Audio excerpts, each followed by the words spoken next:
from freefincal. Today, let's talk about a question someone recently asked me. If I have a 1 crore corpus, can I retire comfortably? Before we answer that, I would like to mention that it's been a long time since I did a Q&A session. So I would like to do a Q&A session. So please post your questions. I can do it in Tamil as well as English. So please post your questions and I will take them up in the future videos. And also, thank you for the support to the Navi Plan portfolio tracker. Uh, we really appreciate it. So let's talk about this retirement corpus of 1 crore. So the answer depends. So if I have a corpus of 1 crore, can I retire comfortably? It depends on your lifestyle. It depends on the expenses that you have. That's obvious. But how do you draw a line? Is there a simple thumb rule? So let's do the math. So I have been talking about withdrawal rates and corpus multiples in previous videos. And I've talked about a withdrawal rate of about 3.5% or 3.33%, thereabouts, as the threshold for financial independence and where a person can start taking risks. That is, if you have an annual expense of X, and if your corpus at the time of retirement is 30 times X, right? If your annual expenses at the time of retirement is X, and if your corpus at the time of retirement is 30 times X, then that is the threshold of financial independence where you can afford to take on some risk. I'm not saying huge risk, but some risks to try and tackle inflation to some extent. If it is less than 30x, then things become a little difficult. So let me measure or compute what is the comfort level for a 1 crore corpus, the minimum comfort level. So it's very simple to do. You can just do it, on your calculator. So let's do this. So 1 crore divided by 30, and that gives you 3,33,333. That should be your annual expense. So if I divide it by 12, it'll be 27,700 something.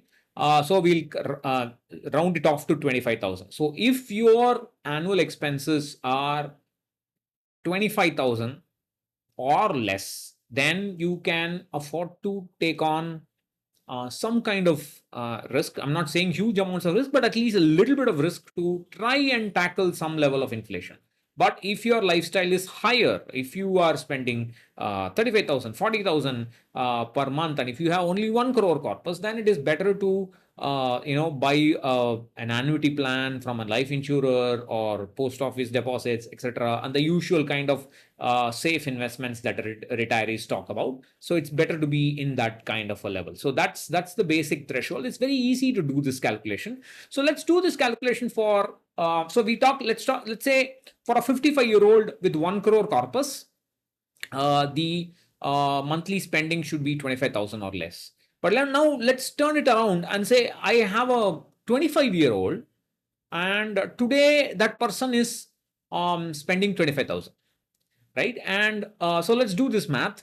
So we'll assume an inflation of about 7%. The reason for 7%, it's very easy to do the calculations. Every 10 years with 7% inflation, the expenses will double. The rule of 72 kind of thing, usually that's used. So at age 25, the expenses are 25,000. At age 35, it will be 50,000. At age 45, it will be 1 lakh. At age 55, it will be 2 lakhs. So approximately, we will assume that this 7% inflation takes into account both the actual inflation in the economy and as well as lifestyle creep, lifestyle inflation, etc., and so on for the time being. So a person 30 years from now who is 55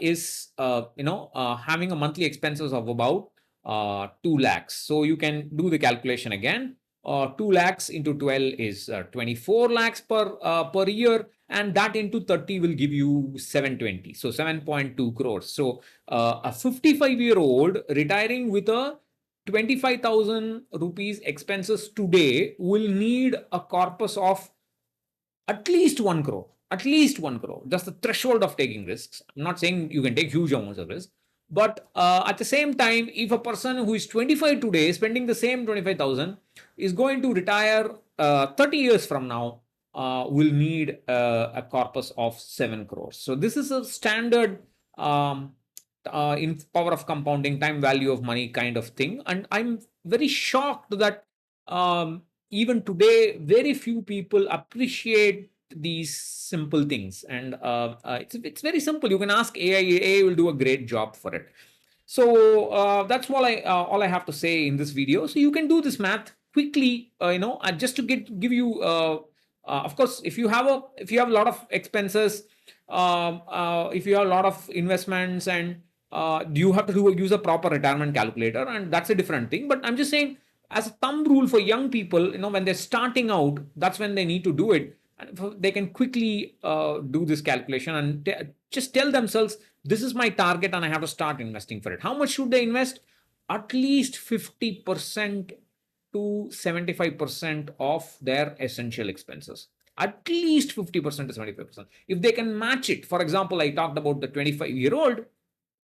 If the expenses are 25,000 and if she can invest 25,000 towards retirement, it's including all the EPF deductions, employer deductions, etc., etc., etc. It will be fantastic. If you can match it, 100% match, then fantastic, or at least 50% to 75%.